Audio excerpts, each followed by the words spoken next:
The snow had not been in the forecast. Elias Carter knew the mountains better than most men knew their own hands. He had lived beside them for over 40 years. He had seen blizzards roll in like silent white armies and vanish just as suddenly, leaving the world quiet and clean. But this storm was different. It arrived with no warning, no mercy, no visible edge. One moment the road was a winding ribbon of brown and gray between high drifts. The next, it vanished entirely beneath a swirling sea of white. "Papa!"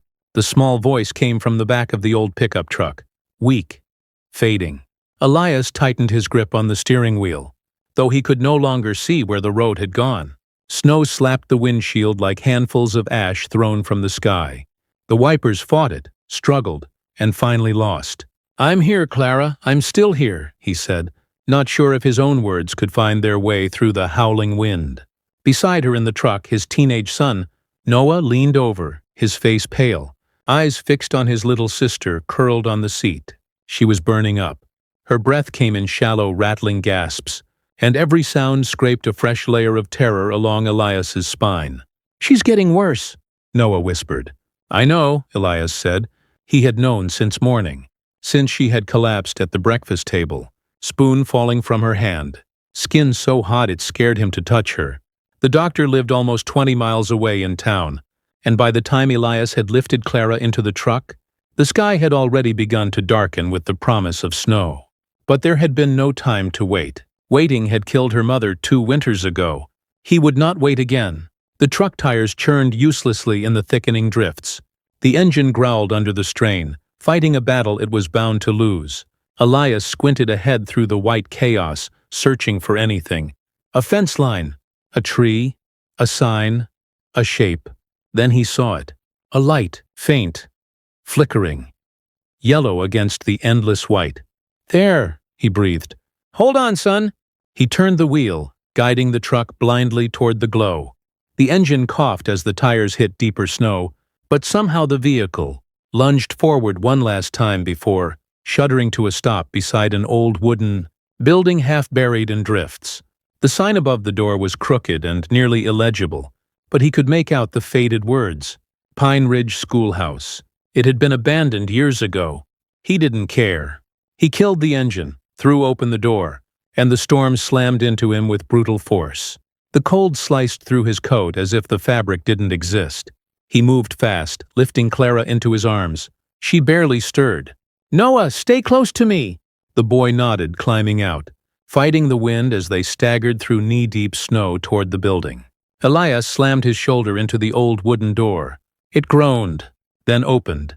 Warmth. Not much, but enough to shock him. Light danced across the wooden walls, and someone gasped. A woman stood near the far wall, a small lantern in her hand, a blanket around her shoulders. Her eyes were wide and startled, locking onto him like a deer caught in a hunter's sight. "You scared me," she said, her voice shaking. "You're not alone after all." Elias didn't answer right away. He just stared at her for half a second, trying to understand what he was seeing.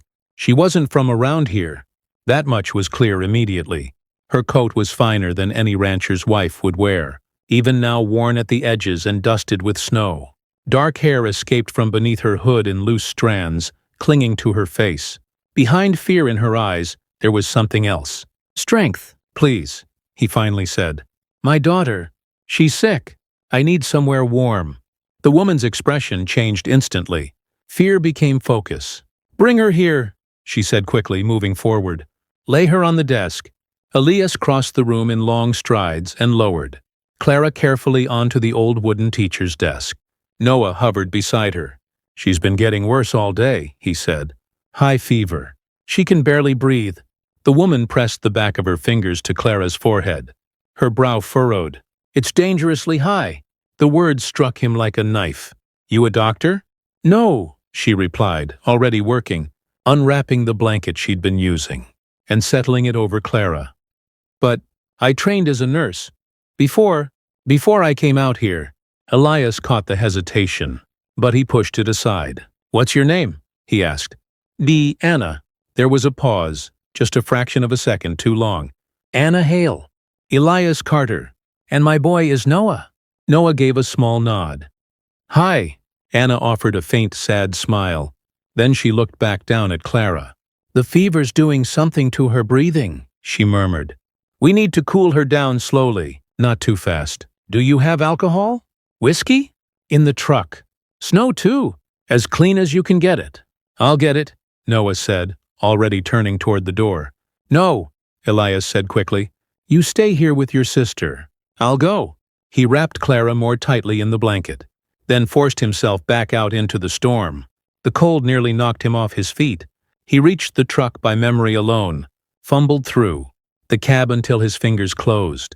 Around the half-empty flask beneath the seat, he filled a metal cup with snow, shielding it from the wind, then hurried back inside. Anna took the cup without a word and began her work with steady hands. She mixed the snow and alcohol, dampened a cloth, and gently pressed it to Clara's forehead, neck, wrists. "Talk to her," Anna said quietly. "She needs to hear your voice." Elias felt his throat tighten. "I don't know what to say." "Anything?" she whispered. "Love is medicine, too." He leaned close to his daughter's ear. "Clara, it's Papa," he murmured softly. "You hear me, baby? You're gonna be all right. We're safe now. No more snow. No more wind. I've got you. Just stay with me." Outside, the storm howled like an angry living creature. Inside that small, forgotten schoolhouse, 3 strangers and 1 fragile child clung to something just as powerful: hope. Anna continued tending to Clara through the long, freezing hours. She never complained, never once asked anything of him. When Clara whimpered, she soothed her. When Noah began to cry quietly in the corner, she knelt before him, wiped his tears away, and told him stories of springtime and warm fields and flowers bursting through snow. When dawn finally came, pale and blue through the broken window pane, the storm had softened. So had Clara's breathing. "She's cooling down," Anna whispered. "The fever's breaking." Elias lowered his face into his hands, overwhelmed. "Thank you," he breathed. "You saved her." Anna looked away, blinking rapidly. "I wasn't alone in that," she said quietly. But when Clara stirred and whispered, "Papa," both Elias and Anna froze. "She's going to be all right," Anna said, a fragile smile on her lips. And in that moment, something unspoken changed the air between them. Not strangers anymore, not quite family, but something important had begun. The silence after the storm felt almost unreal. It pressed gently against the walls of the old schoolhouse, as though the world itself were holding its breath. Outside the cracked windows, snow no longer flew sideways in violent sheets. It drifted down slowly now, soft and tired, like feathers released from the sky. Inside, the lantern flickered weakly. Clara slept on the desk, wrapped in 2 blankets, her chest rising and falling in a slow, steady rhythm. Her cheeks were still flushed, but the terrible heat that had terrified Elias all night was finally fading. Noah sat on the floor beside her, his back against the wooden legs of the desk. His head had drooped forward in sleep, dark curls spilling across his forehead. Anna sat a few feet away on the edge of an old bench, her chin resting in her palm. She looked as if she hadn't slept in days, though Elias knew she had been awake almost as long as he had. "You should rest," he said quietly. She lifted her eyes. They were a strange shade of green, he noticed. Calm, but guarded. "So should you." He almost laughed. The sound came out dry and tired. "I don't think I remember how," he admitted. Anna stood slowly and walked over to Clara again. She placed 2 fingers against the little girl's neck, checking her pulse. Then she brushed a curl away from Clara's damp forehead. "She's out of danger for the moment. But she's going to be weak for days," she said. "She'll need warm food, rest, and fluids constantly." "I'll give her all of that and more," Elias replied. "My house is only a couple miles down the mountain trail. When the snow eases, we'll make a run for it." Anna's shoulders tensed slightly. "You live up here alone?" she asked. "Not alone," he answered. "Just the kids and me. Hasn't been easy since my wife passed." Her hand stilled where it rested on Clara's hair. "I'm sorry." "So am I," he said quietly. A weight settled between them, heavy but strangely shared. Noah stirred and lifted his head, blinking toward the window. "Is the storm gone?" "Mostly," Elias said. "You did good last night, son." Noah's young chest puffed with just the smallest hint of pride. Then he looked at Anna. "Thank you for helping Clara. he said shyly. She smiled at him. This time it was warmer, more real. She's very brave, Anna replied. Just like her big brother. Outside, a gust of wind shook the walls lightly, scattering new powder against the glass. Do you live around here? Elias finally asked. There was a pause. Just a little too long again. I was passing through, she said, trying to reach the western road before the storm trapped me here. Where were you coming from? East, she answered simply. He studied her face carefully now. There was more under her words. He could feel it. Pain, urgency, something unfinished. But there was a rule in survival he had learned through bitter winters and long, grief-filled nights. You do not force a story out of someone who is still running from it.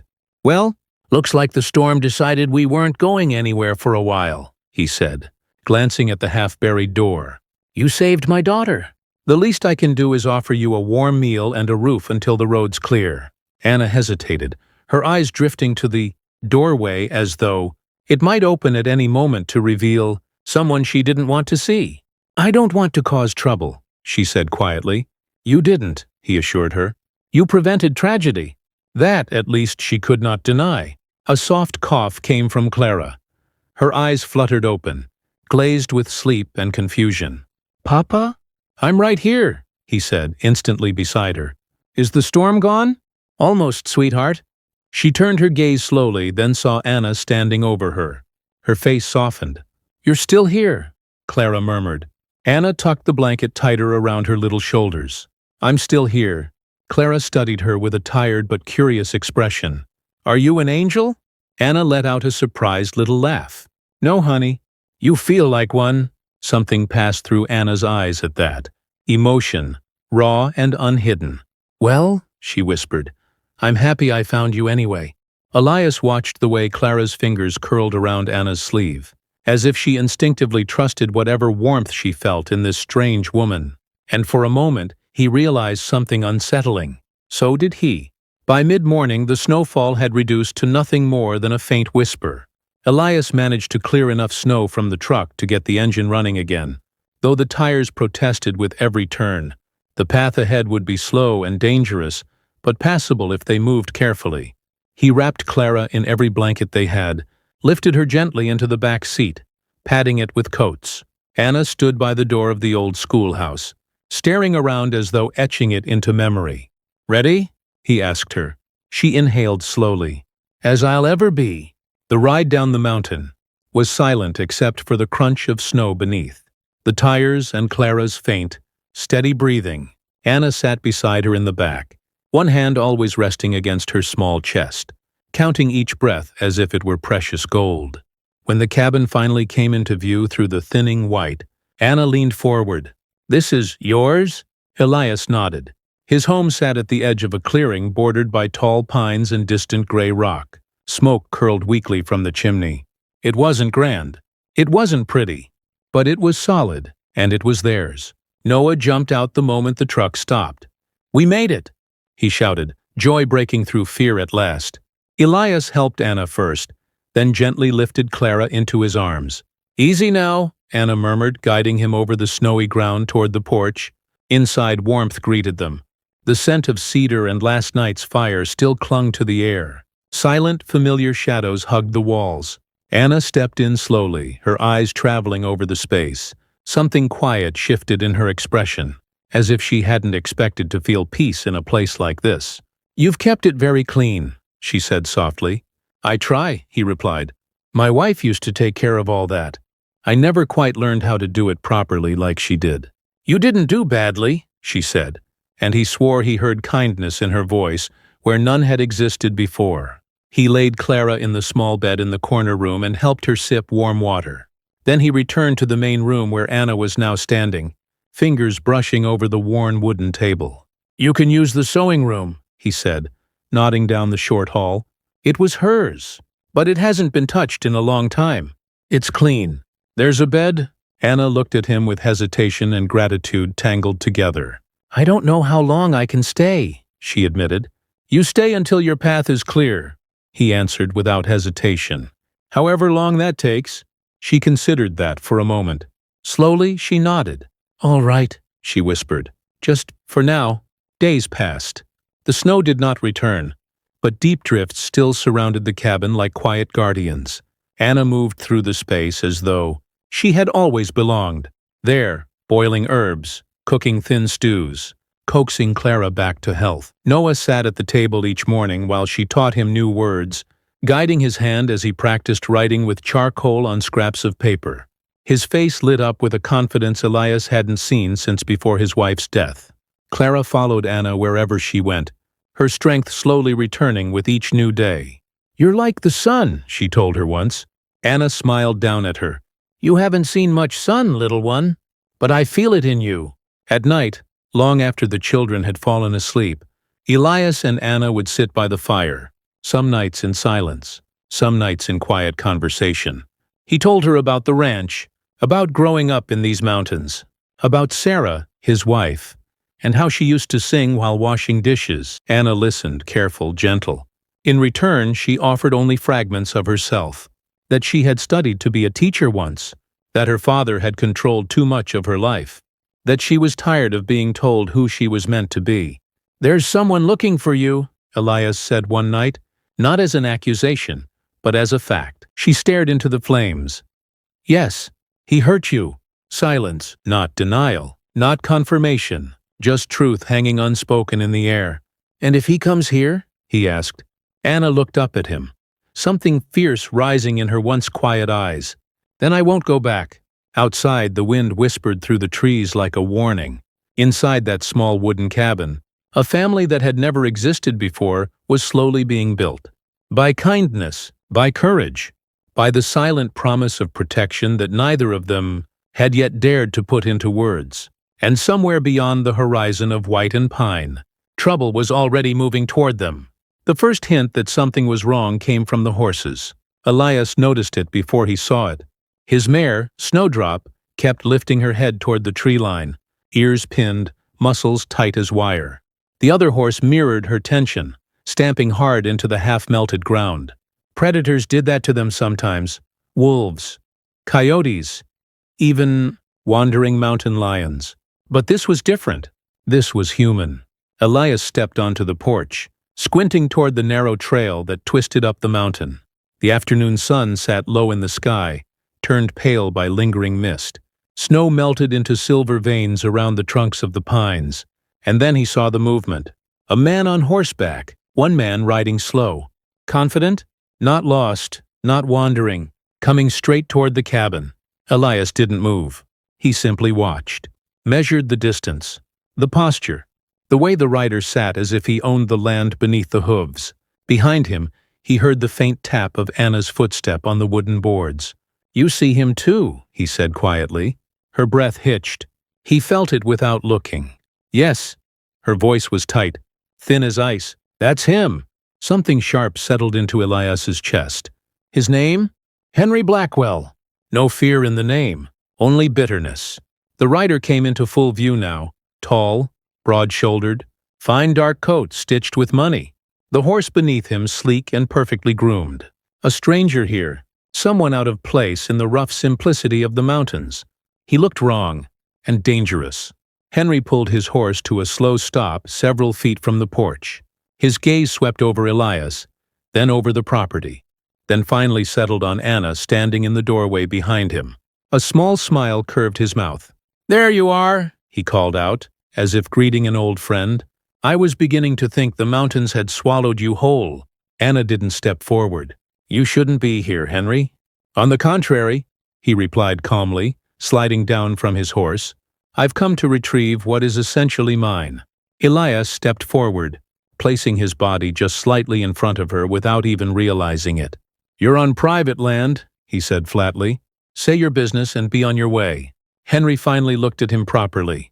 His eyes were sharp, calculating, the kind of gaze that weighed men as if choosing tools. "I assume you are Mr. Carter," he said, "the widower with children." Elias didn't answer. Henry's attention flicked briefly toward the small window, where he knew the children were likely listening. "How generous of you to shelter a lost woman," he continued. "But Miss Hale was promised to me long before she ever laid eyes on your little patch of dirt." "I was not promised," Anna shot back. stepping forward enough so he could see her clearly. I was surrendered. There's a difference. Henry's smile tightened at the edges. Contracts do not care about feelings, Anna. She does, Elias said, his hand tightening into a fist at his side. And she's standing here saying no. Henry chuckled, a cold, controlled sound. You think your words cancel a written agreement? I think a free woman cancels it, Elias replied. Henry's eyes darkened just slightly.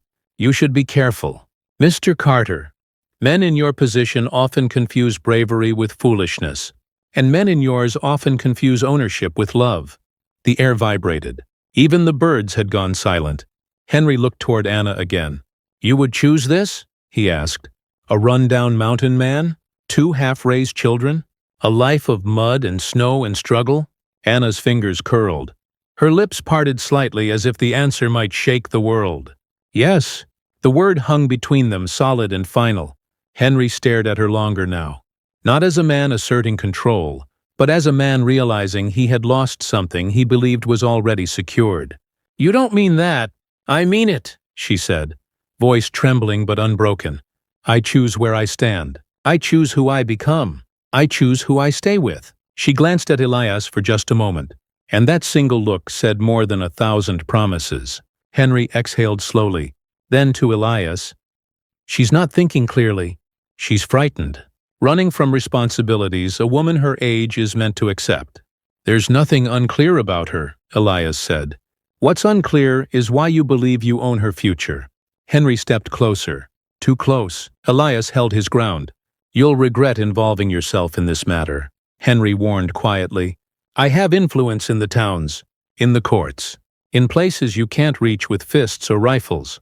Then I guess we'll find out how much a man's influence matters. Against a woman's choice, Elias replied. A long silence. Then Henry turned his eyes to Anna one final time. I will return with the proper authorities, he said. And when I do, you will either come with me willingly, or you will be taken by the law. His gaze sharpened. Think carefully before you decide to become a criminal along with him. He mounted his horse in one smooth movement. And you, he called over his shoulder to Elias, consider whether one winter romance is worth losing everything you have built. With that he turned and rode away, disappearing back toward the trail he had come from. For a long moment no one moved. Then Anna swayed slightly. Elias turned instantly. Hey! She grabbed the porch rail, gripping it with white-knuckled fingers. Her composure shattered like thin glass. Her shoulders began to tremble as silent tears spilled down her face. I told you he'd find me, she choked. I told you. He found you, Elias replied gently, stepping closer. And he also found me standing with you. She shook her head. You don't understand. He won't stop. He never does. Then neither will I, he said, with a calm so deep even he surprised himself. You don't owe me this fight. I do, he answered simply. Because you're here. Because my children love you. Because you brought warmth back into this house when it was only shadows before you came. Her eyes lifted to his. And because I'm starting to realize, he continued quietly, I don't want a world where you aren't in it. Anna's breath caught. Inside the cabin, the door creaked open. Noah stepped out, brave but pale. Clara peeked from behind his shoulder. Is the bad man gone? She asked softly. For now, Elias said. Clara ran to Anna at once, wrapped her arms around her waist. He won't take you, will he? She whispered. Anna crouched and held her close, trying to pull herself together. No one is taking me anywhere. Noah looked up at Elias with a look too wise for his age. We can protect her, right, Papa? Elias knelt beside them.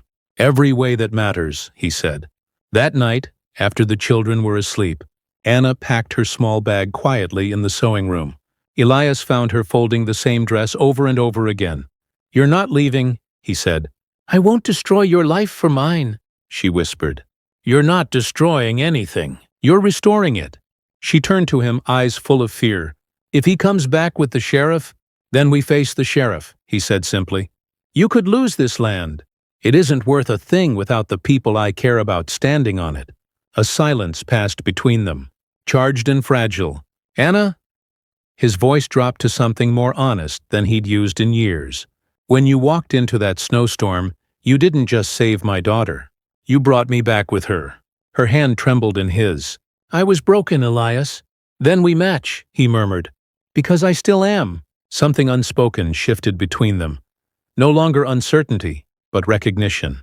A quiet, undeniable truth. They were no longer strangers weathering a storm. They were two souls standing at the edge of a choice that would change everything. Outside, under the pale winter sky, the mountains watched in silence. And somewhere beyond them, Henry Blackwell was already gathering the law. The morning came too quiet.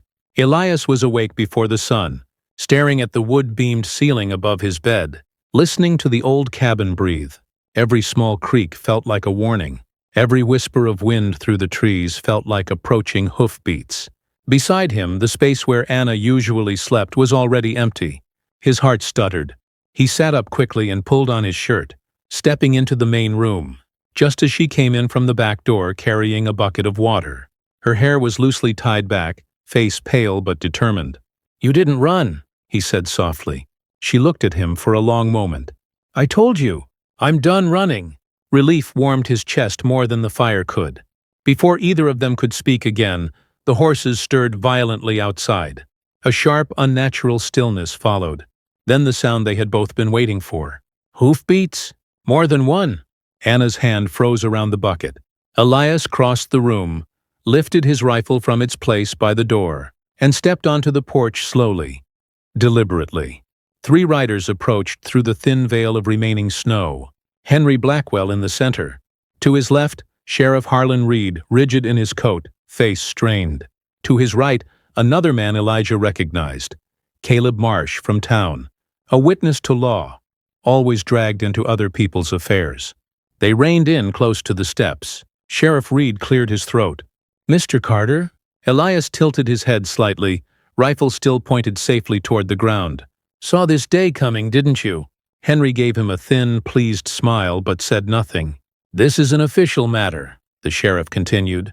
"Mr. Blackwell has presented legal documentation signed by Anna Hale's father, stating she was promised to him in lawful engagement. According to these papers, he has rights to take her back under his protection." Behind Elias, he felt her presence. Steady, unmoving. "She is not an object," Elias said calmly. "She is a woman capable of choosing for herself." "With respect, Carter," the sheriff said, rubbing his jaw. "Law can be a complicated thing." "It doesn't have to be," came Anna's clear voice from behind him. She stepped forward before Elias could stop her. The cold air carried her words without a tremble. "My father made agreements. I did not. I did not sign anything. I did not consent. I am over the age of 21. Under state law, I have the right to refuse any betrothal made on my behalf." Henry's smile vanished. "You were under emotional distress when you left," he said tightly, "which makes your actions invalid." Anna lifted her chin. "No, Henry, I was under control when I was with you, and now I am free enough to speak the truth." A small crowd had begun forming at the edge of the property. Men from the nearby farms, women from town, familiar faces who had grown to care for her beneath their roof while she taught their children to read. Mrs. Thompson stepped forward first. "That girl saved my boy from winter fever," she said loudly. "That man there saved half the town during the last flood. You're not dragging her out like livestock." Another man raised his voice. "Henry Blackwell's treated workers like dogs for years." More voices murmured in agreement. Henry's eyes flicked around, irritation tightening his jaw. The sheriff shifted uncomfortably in his saddle. Anna took another step closer to Elias. And then something even more powerful happened. She took his hand. Gasps rippled softly through the small crowd. "Furthermore," she continued, voice steady and clear, "I am no longer Anna Hale in any official capacity." Henry's eyes widened slightly. "I am Anna Carter," she said, "because yesterday evening, with Pastor Williams and 2 witnesses present, Elias and I were lawfully married on this very land." Silence. Absolute silence. The sheriff stared. Is that true, Elias?" Elias squeezed her hand gently. "Yes, sir. She's my wife now." Henry's face went white, then red, then twisted with rage. "You tricked me," he spat at her. "You never owned me," she replied without a flicker of regret. Sheriff Reed took the folded papers Henry held out and studied them carefully. Then he lowered them, eyes lifting to Henry. These documents are binding, only if the woman is unwed and agreeable at time of execution. She is neither now. The contract is void. Henry's mouth hung open slightly. There's nothing I can do, he demanded. You can ride away and leave them in peace, the sheriff said. That's exactly what I suggest you do. For a long moment Henry sat frozen. Then his eyes found Elias again. This time, something else lived there. Resignation. You'll regret this, he said bitterly. People don't change what they are. No, Elias replied, unwavering, but they do choose who they become. Henry pulled the reins hard, turning his horse away from the house he would never control. Snow kicked up behind him as he rode down the path, disappearing among the trees the same way he had come. The crowd slowly broke into relieved conversation. Some clapped Elias on the back. Others hugged Anna softly. Women smiled at her as if welcoming a sister home. Noah and Clara burst from the cabin. You're really our mama now? Clara asked. Anna knelt and pulled both children into her arms. If you'll have me forever, she whispered. Forever, Noah declared instantly. Elias watched them, heart so full it ached. That afternoon, after the last of the people left and silence returned to the valley, Elias and Anna stood together on the porch. The air felt different now. Lighter, warmer, as though the mountain itself approved. You should have let me propose properly, he murmured quietly. She smiled. You just wanted an excuse to get down on one knee. Still might, he said. She laughed, the sound soft and real as spring water. You already asked me in the way that mattered, she replied. Inside, Clara hummed while drawing at the table.